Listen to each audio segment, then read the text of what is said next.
नमस्कार दोस्तों, मैं अमात्य देव आज बिहार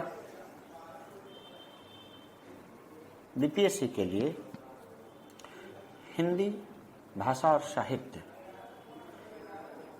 का जो पाठ्यक्रम है उस पर चर्चा करना चाहूँगा। बिहार लोक सेवा आयोग की जो परीक्षाओं में अपने मुख्य परीक्षा में वैकल्पिक विषय के रूप में अगर हिंदी भाषा और साहित्य को चुना है तो उसके पाठ्यक्रम पे चर्चा करना चाहूँगा। अब मैं आता हूँ कि पाठ्यक्रम में अब जो है पाठ्यक्रम के हिसाब से 300 नंबरों का एग्जाम होता है। 300 नंबर में खंड क और खंड ख ये 150 नंबर का रहता है।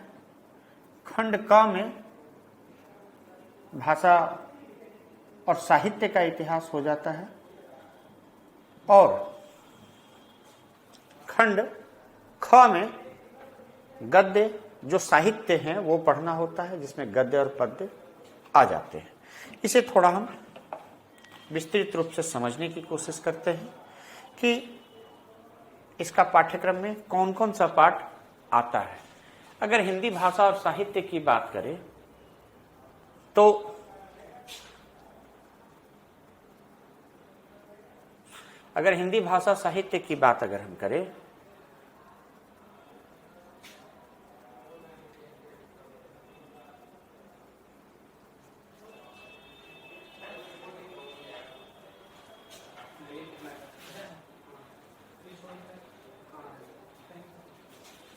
इसको आप बंद कीजिए, ठीक है, हमको स्लाइड चाहिए था। नमस्कार दोस्तों, मैं अमात्य देव आज आपके साथ बिहार लोक सेवा आयोग की परीक्षा की जो मुख्य परीक्षा है उसके लिए हिंदी भाषा और साहित्य के लिए पाठ्यक्रम पर आज आपसे चर्चा करना चाहता हूं। अगर आपने बिहार लोक सेवा आयोग की सिविल सर्विसेज के लिए जो परीक्षाएं आपने दी है और या आप देना चाह रहे हैं तो उसमें अगर मुख्य परीक्षा में वैकल्पिक विषय के रूप में अगर आप हिंदी भाषा और साहित्य का चयन करते हैं तो उस हिंदी भाषा और साहित्य के पाठ्यक्रम पे चर्चा करना चाहूँगा। अब जो पैटर्न है, अभी जो पैटर्न चल रहा है उसमें मुख्य परीक्षाएं एक वैकल्पिक जो विषय है एक मात्र चुनना होता है। एक वैकल्पिक विषय के रूप में आप चुनते हैं और वो वैकल्पिक विषय 300 अंकों का होता है।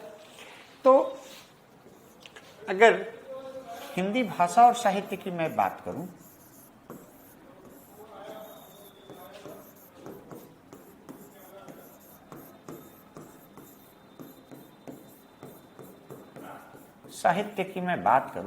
तो ये 300 अंकों का एक प्रश्न पत्र होता है। इस प्रश्न पत्र में खंड क और खंड ख दो भाग में वे प्रश्न पत्र आपको बटा हुआ होगा जो कि 150 नंबर का रहेगा। 150 150 150 150 ये पाठ जो होता है ये भाषा एवं साहित्य का इतिहास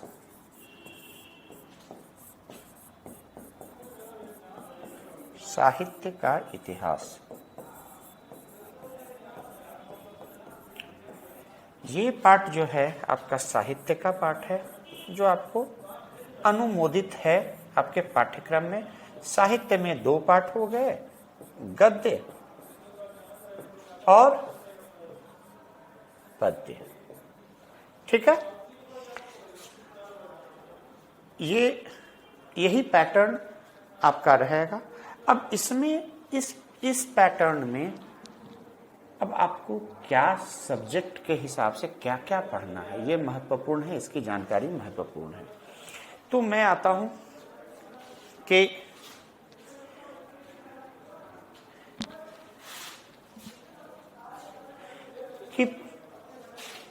पहला बिंदु जो है वो बिंदु है यहां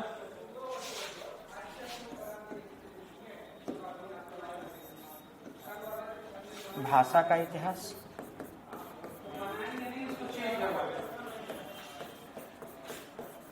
भाषा का इतिहास, भाषा का इतिहास में पहला अपभ्रंश, अपभट्ट, अपभ्रंश, अपभट्ट प्रारंभिक हिंदी की व्याकरणिक और शाब्दिक विशेषताएं। अपभ्रंश, अपभट्ट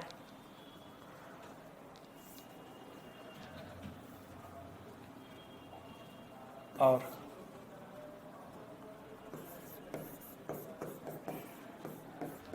प्रारंभिक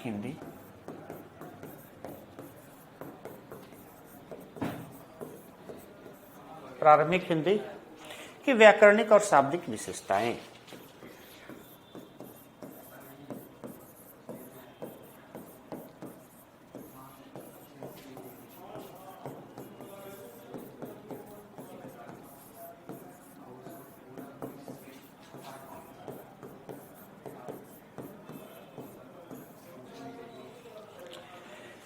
दूसरा है अवधि और ब्रज का साहित्यिक भाषा के रूप में विकास।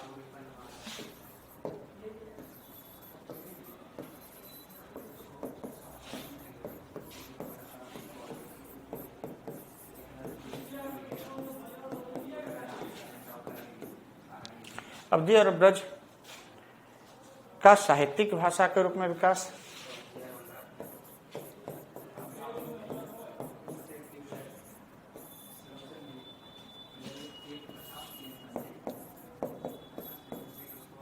के रूप में विकास।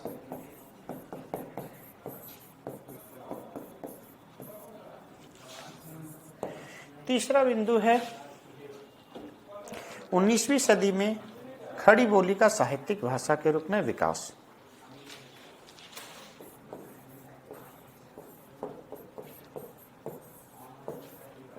उन्नीसवीं सदी में खड़ी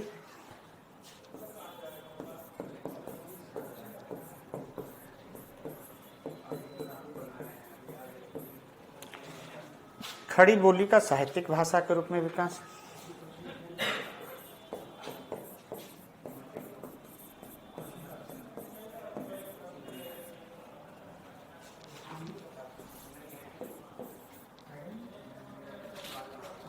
साहित्यिक भाषा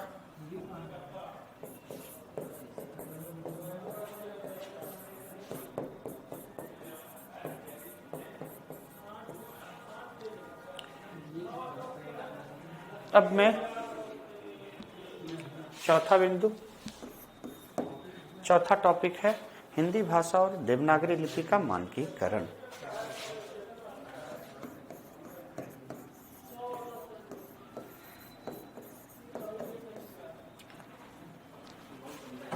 हिंदी भाषा और देवनागरी लिपि का मानकीकरण।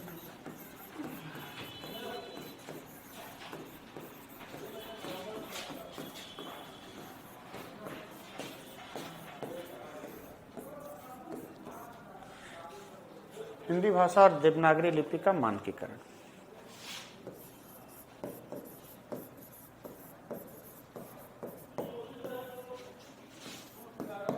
पांचवा है स्वाधीनता संघर्ष के समय राष्ट्रभाषा के रूप में हिंदी का विकास।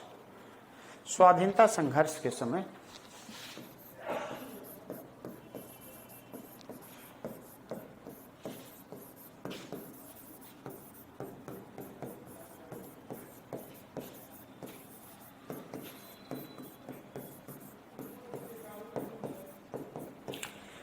राष्ट्रभाषा के रूप में हिंदी का विकास।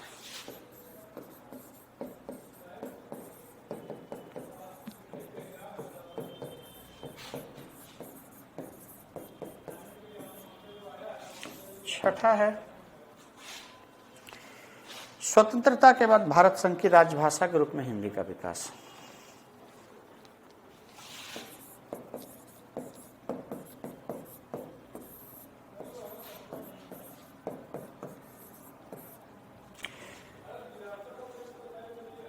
स्वतंत्रता के बाद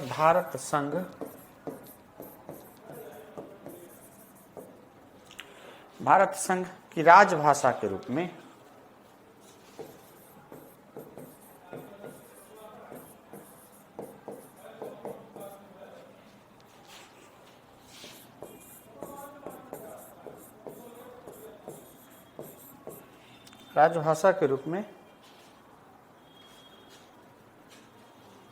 हिंदी का विकास।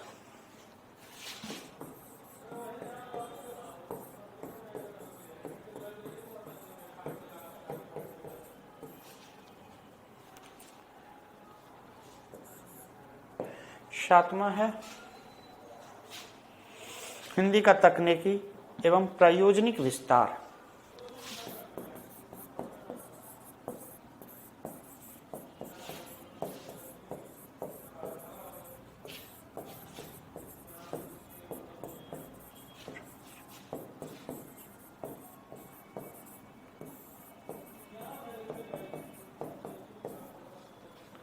तकनीकी एवं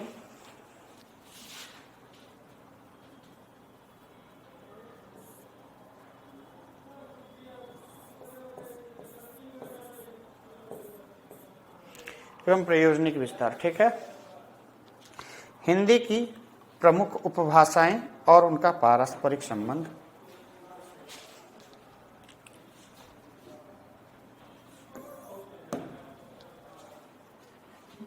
हिंदी की प्रमुख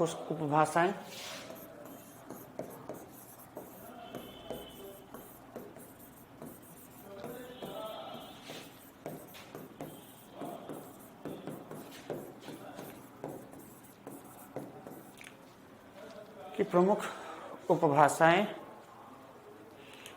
एवं उनका पारस्परिक संबंध।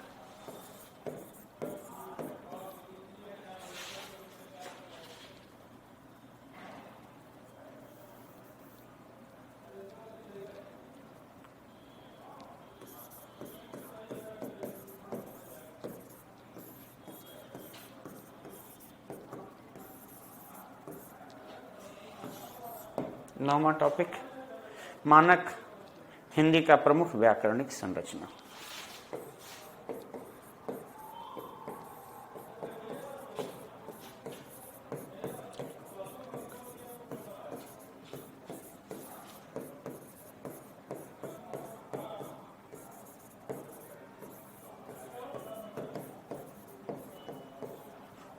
अब मैं थोड़ा सा इसको डिस्क्राइब करता हूं एक बार आपको।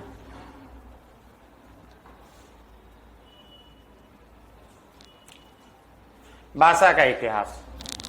भाषा के इतिहास में आपको जानना क्या है, पहले अच्छे से समझ लेना है कि भाषा के रूप में हिंदी का विकास कैसे कैसे हुआ, हिंदी कैसे विकसित हुई, अभ्रंश से अभट्ट की तरफ, अभट्ट से प्रारंभिक हिंदी की तरफ आई है, और ये इनकी जो है प्रारंभिक विशेषताएं जो हैं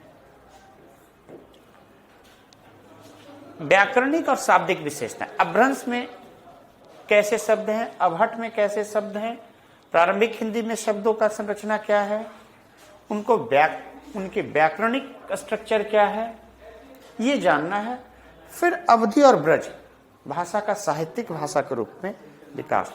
साहित्यिक भाषा के रूप में विकास इसको समझना है कि भाषा तो पहले से चला आ रहा था अवधि और ब्रज, लेकिन इसमें साहित्य जो रचे जा रहे थे उस रूप में अवधि और ब्रज कैसे आया, कैसे शब्दों की उत्पत्ति हुई, कैसे उसमें व्याकरणिक संरचनाएं आके मिली, और वो शब्द या वो संरचनाएं कैसे लयबद्ध तरीके से होकर एक साहित्यिक भाषा के रूप में अपना स्थान बनाती है।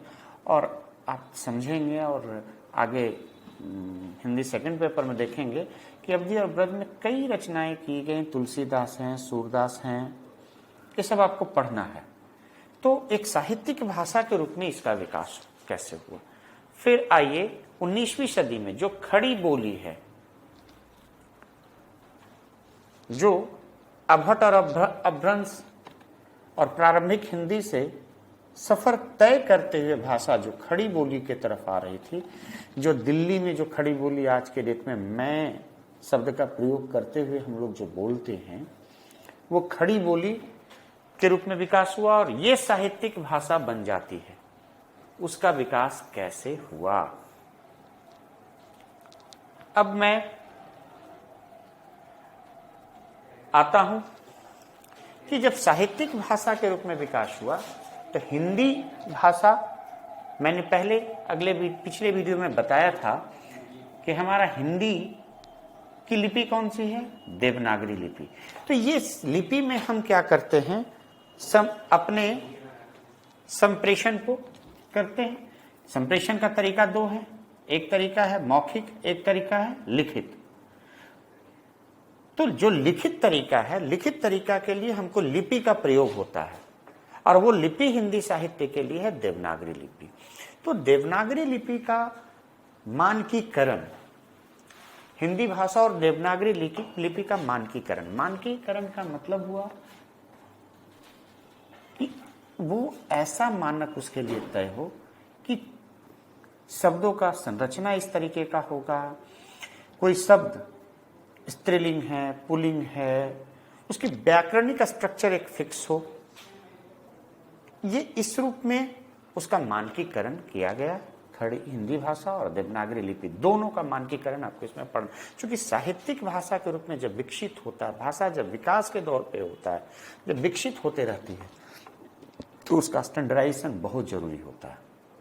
नहीं तो कहीं ऐसे आप देखते होंगे कि कोई शब्द का प्रयोग जो है गुजराती में, वो भी देवनागरी लिपि में अगर लिखा जा रहा है, देवनागरी लिपि में कई सब भाषाओं, करीबन 8 से 10 भाषाओं को देवनागरी लिपि में लिखा जाता है। 10 भाषाओं को अगर लिखा जा रहा है तो आप जब कभी भी उठाएंगे या गूगल पे सर्च भी आप करेंगे तो आप तो पता चल जाएगा। तो आप देखेंगे वहाँ क लिखने का तरीका क्या है, हिंदी में क लिखने का या बंगाली में क लिखने का तरीका क्या है, और हम लोग देवनागरी में हिंदी में क लिखने का तरीका क्या है। तो ये तरीका जो होता है वो एक स्टैंडर्डाइज किया जाता है, मानकीकरण जब भाषा का विकास होता है। तो नहीं तो अगर मानकीकरण ना किया जाए तो पूरे लिपि, पूरे भाषा में अनियमितता बनेगी और वहाँ पहचान की संकट हो जाएगी। जैसे कि मोटा मोटे आप समझिए, खाने का आइटम, कहीं उसका नाम कहीं कुछ होता है, कहीं कुछ होता है, कहीं कुछ होता है, और आपने मौलिक